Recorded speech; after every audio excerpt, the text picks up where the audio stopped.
If you're in a position where you don't feel like you could eat any cleaner, any less food, train harder, do more activity, and your body composition isn't changing, or you're not losing any body fat, then this is probably the hardest position in health and fitness to be in. And what I want to do in this training today is actually show you how you can get unstuck from this position and actually keep seeing progress. Now, why is this the hardest spot to be in? Generally, if you're in this state now, where you legitimately could not eat better, eat less food, train harder, and nothing is changing, is because you've probably had this fat loss or body composition goal for quite a period of time now.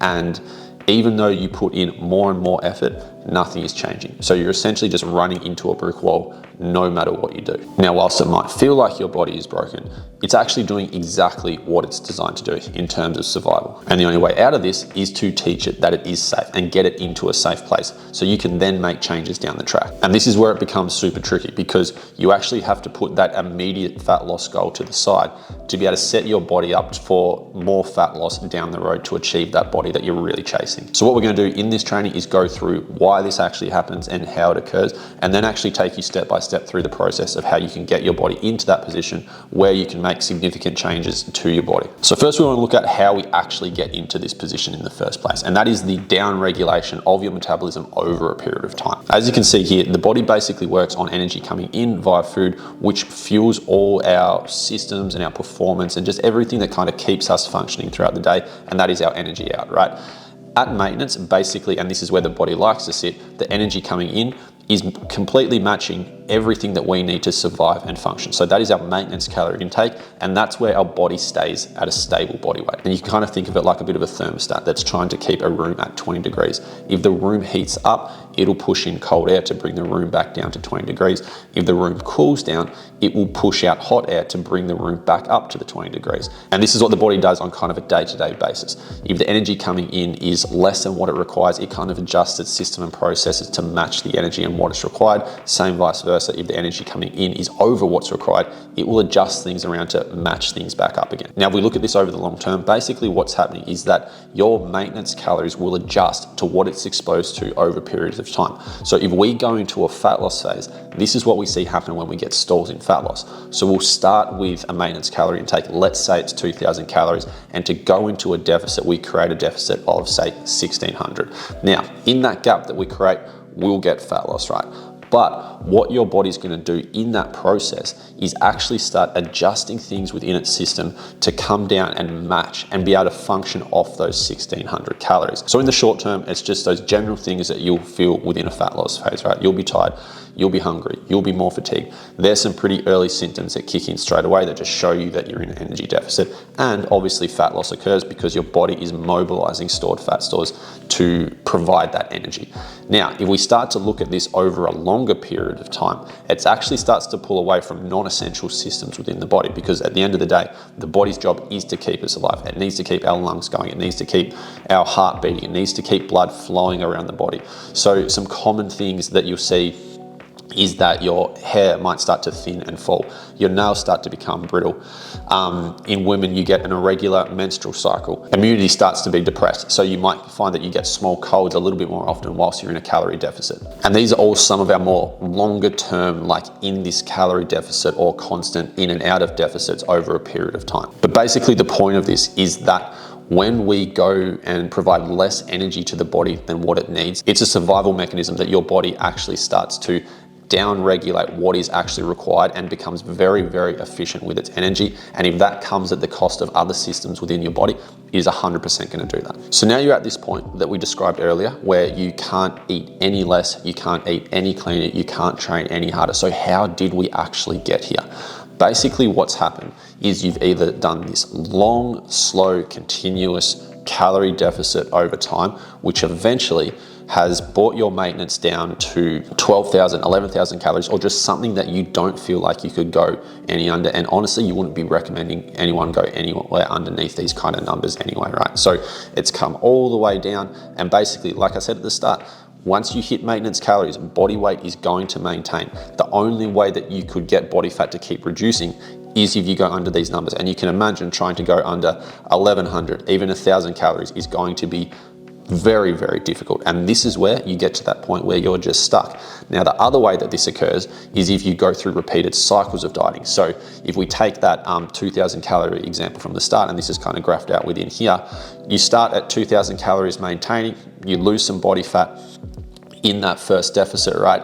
But your maintenance calories at the end of the deficit is around, let's say 1500.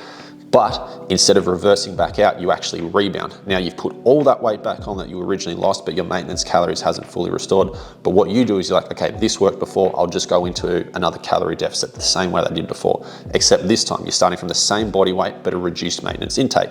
So this time you get down and you land on 1300 calories, but you rebound again. So now, again, you've reduced your maintenance calorie intake, but your body weight has gone back up to the same. Now, if you repeat this cycle enough, eventually you're gonna get to this place where your body weight is literally the same as what it started, sometimes a little bit more, but you're trying to lose fat from a lower calorie intake each time, eventually getting to that place where you just can't go any lower or train any more than what you're doing. And again, this is where you get stuck and just fat loss is no longer doable because you're maintaining at a very low calorie intake. Now, if you get to this place, this is where we need some sort of correction. And this is kind of like the fork in the road. And like I said, it is the toughest decision in health and fitness, right? Because like I said at the start, people that are in this position have this goal where they want to change their body because of some sort of dissatisfaction, but they're in this spot where they have to go away from everything that they've done for months and years, everything that's kind of made sense, everything that they've known, and actually put that fat loss goal to the side for a little bit to then attack it down the track. Now, the reason that is super uncomfortable is because, like I'll explain in a second, the increase in calories or the gradual increase in calories is one, not associated with fat loss, and two, is often associated with immediate body weight or body fat gain. But if we look at A here, and I kind of describe them as two hard decisions, but one has a positive outcome, one doesn't. Option A is to just keep doing exactly what you're doing, and you're just gonna keep running into a wall every single time and never progress. So whilst it is probably more comfortable to stay in that position from a process perspective, it's not leading to anywhere good. And you're just gonna be stuck in that exact same position till one, you either rebound, give up, and pile all this body weight back on in an uncontrolled manner, or you go down option B, which I'm gonna show you in a sec, which is gradually building your calories up over time in a controlled way to then drop body fat in the future. And what option B does is two things. So from a numbers perspective, obviously we want to build our maintenance calories back up over time to create future fat loss. But your body has been in a state of depletion for months and years now, and it is super resistant to fat loss. It has really high hunger cues. It's trying to hold on to body fat because it's so depleted of energy and doesn't want to lose any more stores. And it is just fighting back in every way possible to not lose body fat. And like I said, you probably couldn't do it anyway, given the amount of calories that are on, unless you went underneath it. So when we do this kind of reverse dieting phase or pulling calories back up over a period of time, we are trying to achieve two goals. One, build your maintenance calories up, but two, your body just needs a rest. It needs to restore, it needs a break from the stress that you've been putting it through over such a long period of time. So before we go into the mechanics of how it actually works, here's a couple of case studies of clients that have actually gone through this process, right? So this is one of the clients that has come through the program. Her starting position, basically years of consistent dieting and rebounding, resulting in weight gain, but got to a point, like I mentioned at the start, where she was maintaining her body weight with the gain at 12,000 calories. So absolutely nothing she was doing from this point would shift it. And this is so common. This is a very, very common position for women to get into, where they are just stuck, but often in a worse position than where they started. In both of the cases that we look at here, the first point of call isn't just to diet harder, because physically you actually can't. And even if you did go down the path of just dieting harder, you would run out of room very quickly, right? So you can see down here, this client actually lost 25 kilos across the whole process. But if we had decided, you know what, let's actually have a crack at doing a fat loss phase to start with, right? She might have lost max a kilo. It would have been very difficult, very slow, very low calories, but what does that achieve? So this is where putting that immediate fat loss goal to the side and actually going through a process of building calories up over time to then attack it works really, really well. So in the first 6 months, what we did is actually build her calories up to 2,000, body weight increased by a couple of kilos, right? Now, it's not a comfortable thing to do, but what we did here and what she did really well is she knew that this was part of the long-term play. Fat loss phase 1. We did this across 3 months. We got down to 1,400 calories, but she lost 13 kilos. So this is a person that was maintaining on 12,000, could not do a thing, now have done her first fat loss phase and lost 13 kilos, right? Now, what we did from there is we went back into a reverse diet. So we moved her calories gradually back over time, back up to 2,000, but this time maintained that 13 kilo loss, and then did fat loss phase number 2, where again, we got down to that 1,400 calorie mark, but she lost another 12. So we've basically taken someone that could not shift anything for years and was maintaining at 12,000 calories to all of a sudden being able to lose 25 kilos. That is the power of this process. And if you can get yourself into, I guess, the mental position to be able to be comfortable with doing it, it works wonders. It really, really does. And it's life-changing, legitimately life-changing. Like, imagine putting so much effort into something that you want so bad and absolutely nothing happening. Case study number 2. So again, years of eating 11 to 12,000 calories, right? She felt depleted, weak and tired, and still, like, as you can see to the starting position, right? She's not overweight by any stretch of the imagination, but she still had quite a large body fat percentage. Like, she didn't have very much muscle on her frame. And this is where that dissatisfaction was coming from, right? Like, she was putting in a lot of effort, but just didn't feel like she lifted. She didn't feel like she felt fit or looked fit. It was all just kind of what people, I guess, would describe as skinny fat. So what we did straight away at the start, we built her calories up to 1,800. Body weight did go up a bit, but what we could tell when she was going up in body weight, right, is that this was the first time her body was actually being fueled with her training. Because the thing about this client was she was very consistent with her training and trained really hard. So as soon as we kind of like put those calories in, it was like rocket fuel. And you could see the changes in the shape in her body that were happening across this time. We went into that first fat loss phase, got down to 1,400 calories, and she lost 6 kilos. Now, we did the reverse diet, moved her calories back up to 1,900, maintaining the loss and continuing to slowly add muscle. And you can see, as opposed to case study 1, where it was a large, like, fat loss based result, this one here is a really cool, like, overall body composition based result, because you can see that she has added a stack of muscle across this process, right? Which is one of the big benefits of actually doing these phases where you're spending time building calories up and training hard. And so whilst she's actually a little bit heavier in this after photo, right, you can see her physique has completely changed. She's in better condition in that she's leaner, has a lower body fat percentage, but the shape of her body's changed because she spent time with her calories pushed up and building muscle. So it's a really, really cool outcome. So how to do it? As I said, step number 1 is you have to get to that place mentally, which is very, very hard to do, that the immediate fat loss goal has to be put on hold for a period of time. And that's what has to happen. And remember, it's option A or option B. Option A is tough, but you keep doing the comfortable thing, but it's keeping you stuck. Option B, the process is a little bit uncomfortable, but at least you do get those results in time. Now, what you then want to do is establish where you're actually maintaining at, right? So you can do this via a few ways. You could track your calories, you could keep a food diary. Often people that are doing this don't actually eat that much food, and they're eating very much the same thing on a day-to-day basis. So it is very easy to like actually quantify what's going on without tracking. From there, depending on how the person feels will depend on how many calories I add back in. For someone that is extremely nervous about it, I will just start with 100 calories. Let's just ease the process in, because again, it's mentally a very tough process. I don't need to add more mental strain by rushing it more than it has to, right? So I could add 100 calories in. Ideally, we go up by 200 or 300, something like that. 200 is generally the sweet spot. And what we're doing there, whatever that number is we're just watching for body weight to roughly maintain across a couple of weeks. When we do that, we know that your body is adjusting to that new calorie intake. Now, What the difference here is, right? So think that your body has taken away energy from all these systems to keep itself or the survival functions running, right? So we give it this bit of energy back. What it does is go, okay, that system, here's some energy back, right? And at the end, there's nothing left over to be stored as fat. If we suddenly throw in 700 calories, it goes, okay, here's energy back to that system, but now I've got 300 calories worth of excess energy. I need to do something with it. I store it as body fat. So that's why these slower incremental increases over time can manage and really like keep body fat accumulation down as you're pulling calories up, which is essentially going to make this process a hell of a lot more comfortable.